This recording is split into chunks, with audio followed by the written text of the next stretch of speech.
right, hi guys, it's Alan, and again talking about targeted individuals, and one of the things I like to talk about, if well, it's actually a couple things, but when you're a TI, when you have the voice V2K, the voice to skull, and for the average person who's never heard of this is going to seem just batty, weird. Like, what the heck's this guy talking about? None of it. It's not. It's just. It's designed in such a way to make a person just look goofy. It doesn't matter if the person's smart. Doesn't matter if they're good, honest. They literally made a technology, not by accident, well thought out. Some of the most smart brains in technology that's out there, but it's all confidential. And it's all these great minds and all this multi-millions of dollars and all these decades of research and brain research and technology and neurology, biology, chemistry, all this stuff to figure out different ways to torture people. Namely against innocent people. People would understand. It would still be horrible if they did it even to guilty people that were, but at least, I mean, like evil people that go and murder kids and molest and murder people. And, it'd be horrible, it'd be wrong, but there'd be an understanding like, oh, well, a serial killer, Night Stalker type stuff, Son of Sam or whatever. It could be understood. There wouldn't be any due process as far as trial and this and that. But this is done because, and I'm not trying to be political here, but it's just when people talk about the elites in Washington, in government, in military, in corporations, CEOs, they're the type of people, and it's a generalization, but they will take insurance out called dead peasants life insurance. And you might work for that company for 20, 30 years, but they will try to use you in your death and try to make money off of your suffering and your death, even take away your medical insurance if they could, if it'll get the money quicker, hoping that the insurance company won't accidentally send the insurance payout, the death insurance payout, the money to the widow, because that's been done a couple times. When Walmart did it, I believe, it accidentally went to the widow, only to have the manager or somebody say, oh, that was supposed to go to us, not to you, not to the widow. And that is how they literally look upon everyday people as dead peasants. They might be nice, and in politics, they might kiss the baby and say, God bless, and, the whole religious thing, because you can't get elected if you don't use the nice religious vernacular. Sorry, I'm changing the light just to see if it's good. But it's just one of those things that it's just, they need to have the right religious wording, especially in politics, to get people to believe that you are good, one of them, a God-fearing person. And it's weird how it's just, I won't even go into that. But when you're a TI, you have all this, I think Robert Duncan goes into this religious script that's used in the chatterbox.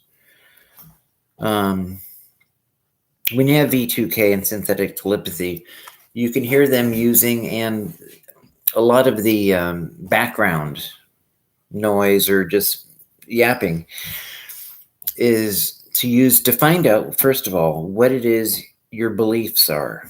And if it's a religious belief, it's Christian or Jewish, Islam, Buddhism, it doesn't matter. Atheists, or if the atheists, they could use. I talked to a person at the rally who was made to believe that aliens were looking for him and that he was special and called by planet so and so to fulfill a destiny that needed to be fulfilled, and the planet, the Earth, wouldn't be, one of those things that this needed to be done. And a person can be a person of faith and religious person, and they will use it against you. It doesn't matter, Christian, Jewish, Muslim, or if you're an atheist, they will use your humanistic beliefs, whatever it is, because with synthetic telepathy, they will find out what it is that sets off something in your brain.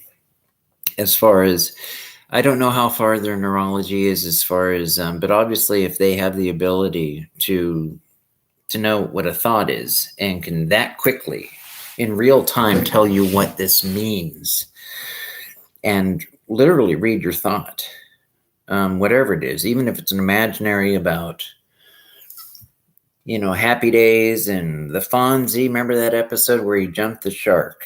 And you're just thinking about it. You're not even talking about it.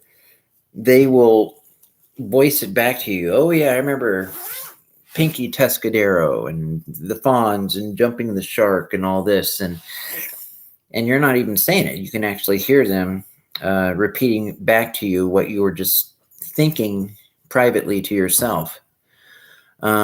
They will use your own religious upbringing, your thoughts, whatever promotes guilt or shame or embarrassment, to belittle your self-esteem. If you are very religious to the point of just heaping with shame and guilt, see, a lot of times the people that are already good, that are very sincere and good, are the people who have the most shame and guilt, not because they did anything so huge or routinely do bad things, but they are more sensitive to finding little things in themselves and looking at every part of their behavior, reminisce about, okay, did I say this the right way? Did I do this? Trying to find, almost like with a magnifying glass, trying to find a sinful error because they were raised to believe in some kind of holiness or perfectionism, like Christian perfectionism. Be ye perfect, even as my Father in heaven is perfect, type thinking. And it's a weird thing, because if you're trying to be that way, and if you are an obedient person, then it's like, well, and then you get pride. So then that can throw that out in the water. Anyway, you'll never be good enough. And you'll always be viewed just guilt-ridden because you're sincerely trying. Anyway, whatever it is, they will try to use that belief against you. And so that is what they're going for. They're trying to see, it's not so much that they are part of the Billy Graham Evangelistic Association. I mean, Billy Graham was a sincere, good person. Even his best friend, who was an atheist, who was an evangelist, William Templeton, I think his name was, he later became a non-believer, but he even admitted Billy was always a sincere, good man. He wasn't a fake or a fraud. He was sincere. He was good. Him and his friend just had a difference of opinion later on. But anyway, I'm going off on a topic. When they will use your beliefs against you, and this is a torture campaign. This is to see what works. It's a torture thing, and it's trying to get you to kick the bucket. It's trying to see what it will take for you to check yourself out. And the thing is, when you're in this program, we don't know which part. I mean, you can go drive yourself crazy with speculation as far as who's real. They don't have the same things as I have, the same symptoms. They don't have, the same type of V2K or the same level of, if it's nighttime sleeping, you don't know which sites are real, because you have so many different ones that are promising they're going to find a lawyer and they're working on it. And it's been a few years and it's like they're trying, but how much is, paperwork?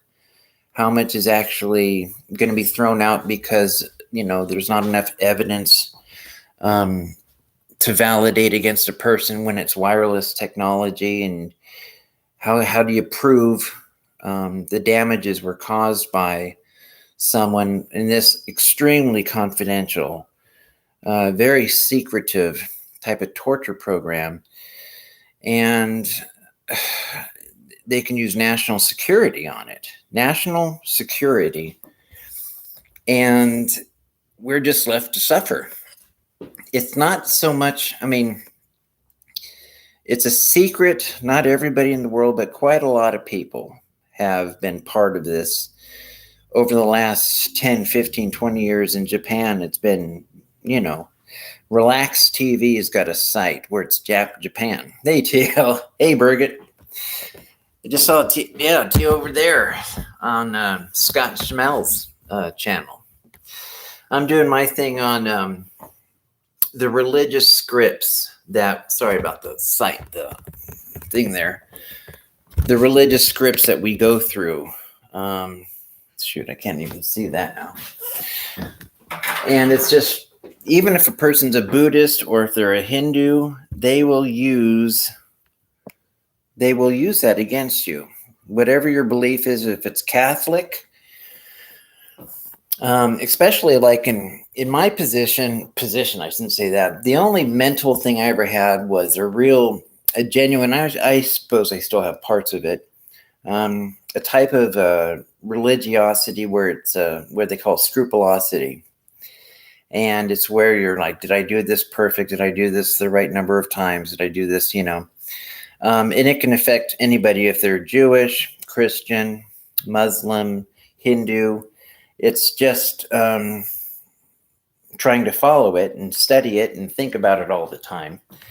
And but it kind of mellowed me out. I studied a lot of everything that has to do with different religions, and so I can kind of look at it from a different angle as far as the humanism. I've studied that for years, but just seeing how they use it against a person.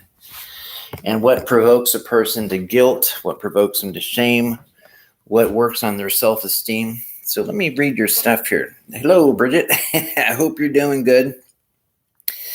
They are like the Pharisees. They're self-righteous hypocrites. They fault us for spilled milk, but do the worst things imaginable to human. Yes, to human they do.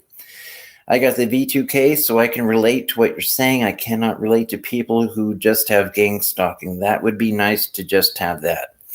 Yeah, I understand totally.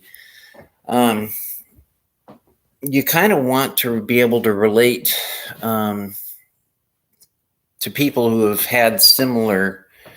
It's like a person with Parkinson's wants to talk to a person with Parkinson's, not with Alzheimer's.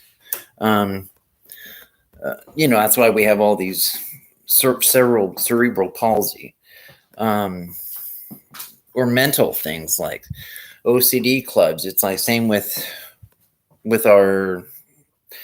somebody who's been through the craziness of V2K and how weird and impossible it sounds. And then RNM, the idea of them through your eyes and listening through your ears. And every one of us going through, we know how crazy this sounds.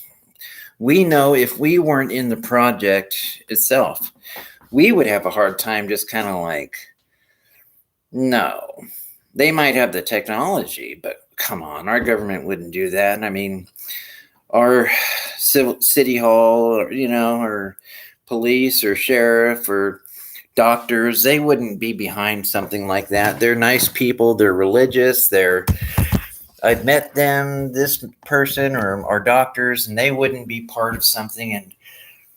And when you're part of a religious, conservative city, town, you really don't think they would ever do that. No matter what the money, you just figure, I know me in Dallas, these were good people. I didn't have enemies. Hi, Kitty. These were genuinely nice. It's a very conservative religious town.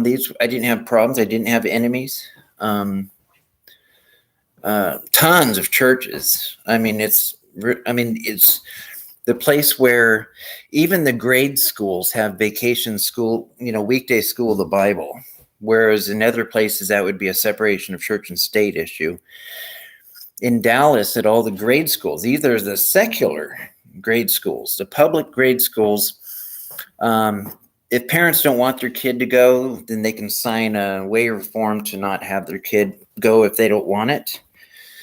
But most parents just, bring my child to, and this is the public grade school. This is not the Christian or the church running school. These are Oakdale, Lisle, Whitworth. So it's that prevalent. Even our secular public schools have an hour every week where the kids can go to weekday school of the Bible.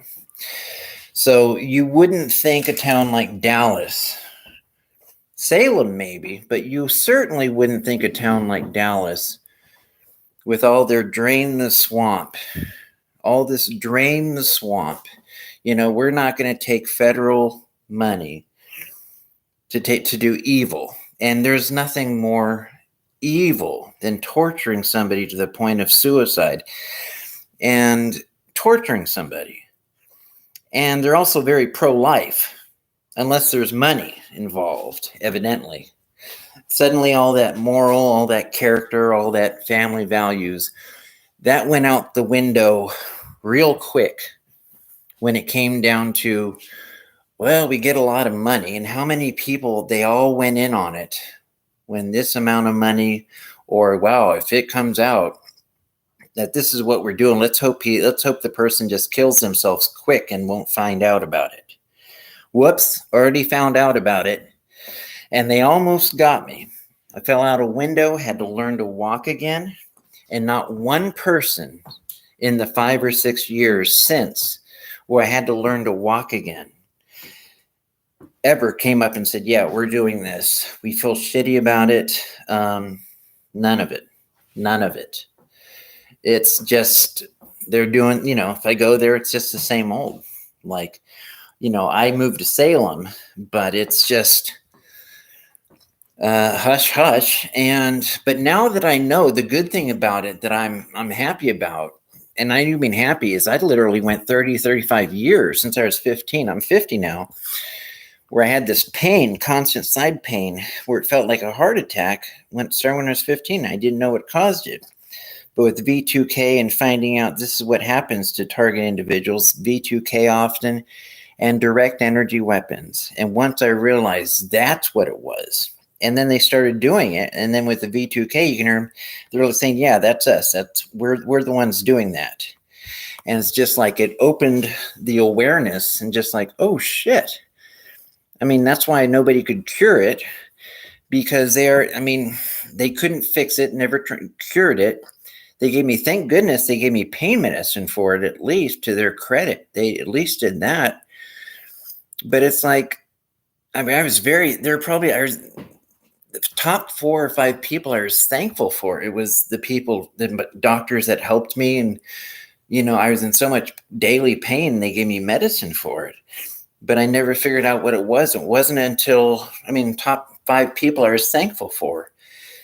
And it's like they gave me medicine for it, but then you find out, no, they knew about this program, and I didn't have to go through any pain like this at all. If they had just warned me or didn't allow me to go through this program, I wouldn't have had to go through any of this pain or any of this stuff. And it's just like, I'm thankful that they gave me medicine, very thankful. But at the same time, it's like, why did the people in my city hall, the town where I was since I was 7, go along with a government torture and suicide program? I never got in trouble, didn't have any enemies, worked for the same, I was a CNA, a caregiver. No enemies. And to this day, none of them, So it definitely opened my eyes as far as what all this conservative values, and it's not like one person, it's a bunch of them that go on about this program. So it's not like one bad apple. That can't be used on us. We kind of know, oh no, there's a lot more than one bad apple. So let me read some of this going on here, guys. I'm sorry. It's the greatest human rights violation of all time. The level of invasion of thought is unreal. True.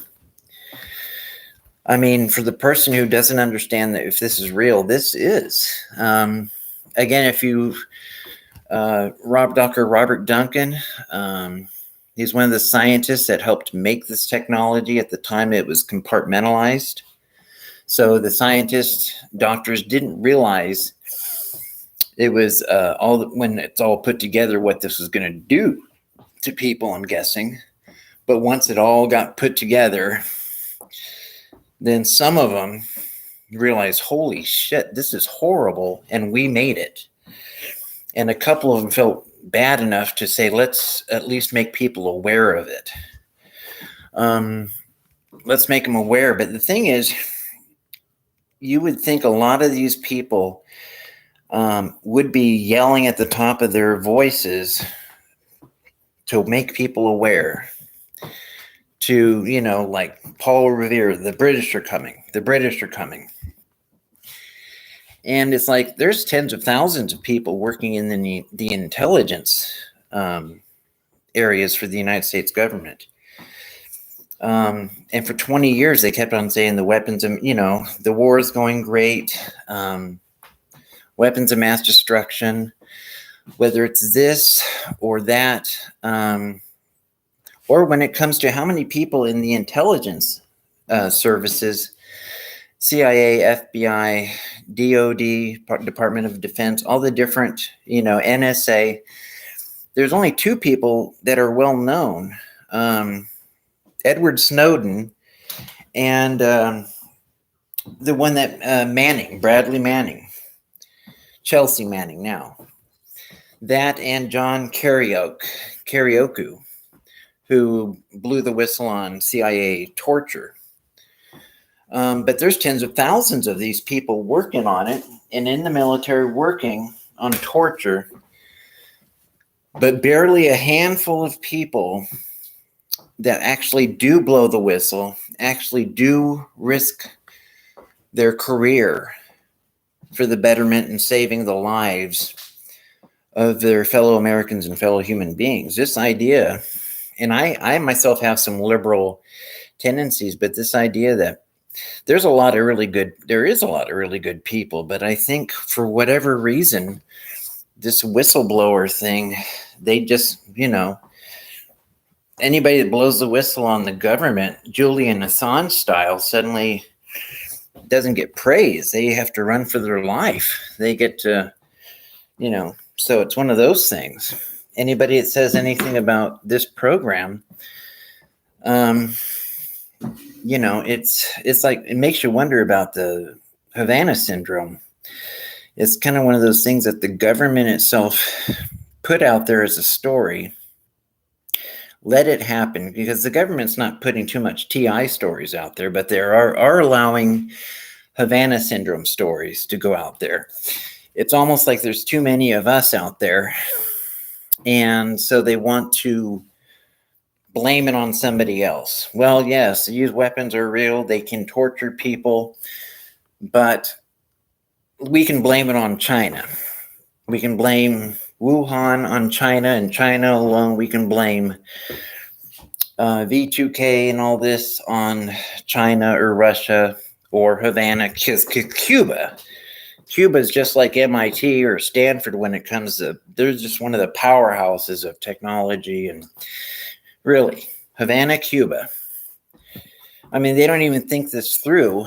And the thing is, now they're even trying to, of all the things we accept as an answer without any critical thinking. It's funny, I like breaking points with Cigar and Crystal, what's her name? But they were making fun of the idea of Russia and microwave weapons, and it's because it sounds weird. But instead of taking that explanation, the government gave them the explanation that it's chirping. It's crickets chirping. So it's crickets are chirping, and that's what's causing all these brain damage, all this paralyzing stuff to the brain, all this career-ending injuries that is happening to these people. And it's only American diplomats. There's one or two Canadians, but only Americans. So that makes you wonder too. Like, why isn't it happening to other countries and their diplomats? The only ones, and it's like, finally, whatever they wanted, our government wanted to happen, didn't happen. So they finally came out with their, it's crickets. And we've known it since 2017, 2018. We had already known it was crickets chirping, but we're going to throw the idea to the press in all these different stories. And every couple months, have a new person in government, even Kamala Harris and her team, even the CIA guy, the head of the CIA, one of his people, his handlers, all these different important people. Yes, Kamala Harris and one of her people, not her herself, but one of her people, her entourage, and the head of the CIA, one of his entourage, come down with not V2K, but with cricket chirping, with Havana syndrome, and suddenly admit 2 months later that, no, it's just cricket chirping. We've known all this time. We've just been lying to you, which is what they're saying. They're admitting it. We are admitting that we are lying to you, torturing our own people with cricket chirping. That's what we're telling you is happening, blaming it on Russia. But the whole time we're going to blame it on cricket chirping and hope that nobody's going to realize how dumb that sounds or how evil that sounds, that we know the answer, but we're going to float different stories about our own elected leaders, hoping you believe it, and then later admit that we were lying the whole time, and we're going to blame it all on mass hysteria and cricket chirping. Yeah, that's our government. And they're like, yeah, that makes more sense. The reason they had to make this up is because there's thousands, if not thousands, of innocent American people suffering because of these microwave weapons used against innocent people, being tortured to the point many of them take their own lives. And we're still alive. A lot of us are still kicking, still living, still doing whatever. And we're not dead yet, so they've got to blame somebody. So they'll blame it on Russia. See how that story goes. And if that doesn't work, oh well, bring up cricket chirping. Anyway, guys, I'm sorry, I didn't read. It's the greatest. Yeah, I got to go, but thanks for the videos. You're welcome, TL. Sorry, I was kind of getting on my little podium there. But I was talking about this religious stuff. Thank you, TL. Thank you, Bridget. If I called you Bridget or Birgit, I was wondering about that, Birgit, if you're still there. Anyway, it's always great to see you guys, and I'll try to be better about putting this on, looking at the stuff and making sure. Put this light on. That's better. Boy, I had my lights not really going very well. But in my case, I've had this since I was 15, this side pain. And I was thankful for my doctor who sent me to a specialist. But I was 17, after going to a Bible college, And at Bible college, it started in high school, but at Bible college in Ellendale, North Dakota, it started again. So I went to the doctor there in Ellendale, North Dakota, and it was funny. He asked me if I had problems with having bowel movements, and it was funny because I was at 17, but I didn't know what a bowel movement was. I later became a CNA, a nursing home worker, so I had no problem figuring it out then. But it's like, well, what's a bowel movement? And he goes, do you shit? And it's like, oh, yeah, I have no problem. Yeah, I can shit. I just didn't know what a bowel movement was. Anyway, so I was trying to talk about that and just figuring out,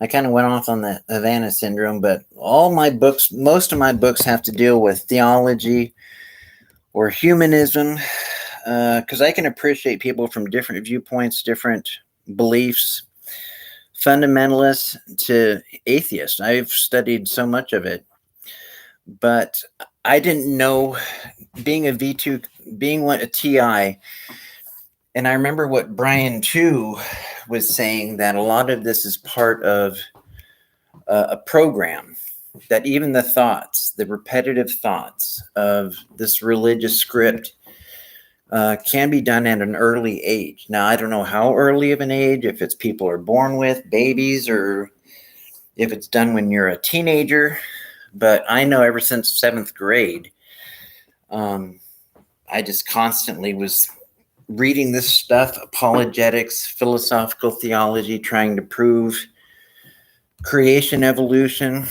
I was most friendliest of my class as a guy in class of 89, and most likely to be teaching scientific creationism. That's how people knew me as. I wasn't loud, but it was constant. And if I had any doubts, I spent all my time studying apologetics and creation, evolution, and then studying a lot of the humanist stuff. I liked the people, because sometimes they were more honest on some of the issues than some of the fundamentalists that were more interested of just any kind of an answer. I still believe in a fine tuner, and I think free will shows dualism, and I think so did Paul Kurtz on that one. But anyway, it's just a constant thing that I was thinking throughout the years. And I didn't know if that was just me with a form of OCD, like scrupulosity, constantly thinking about religion or theology, even to the point of watching stuff that makes fun of it, because sometimes it can be so stressful. You just want to go home and have a beer or have a shot of whiskey. I mean, I wasn't one of the Protestants. I would have fit in pretty well as a priest or a Catholic, just because I'm not trying to belittle Catholics, but it's just in the Catholicism, it's kind of accepted more just to have a beer. And in some Protestants, it's viewed as somehow sinful to have a cigarette or a beer. It's body's temple of the Holy Spirit and all. You know what I'm talking about. So anyway, that's another issue. But just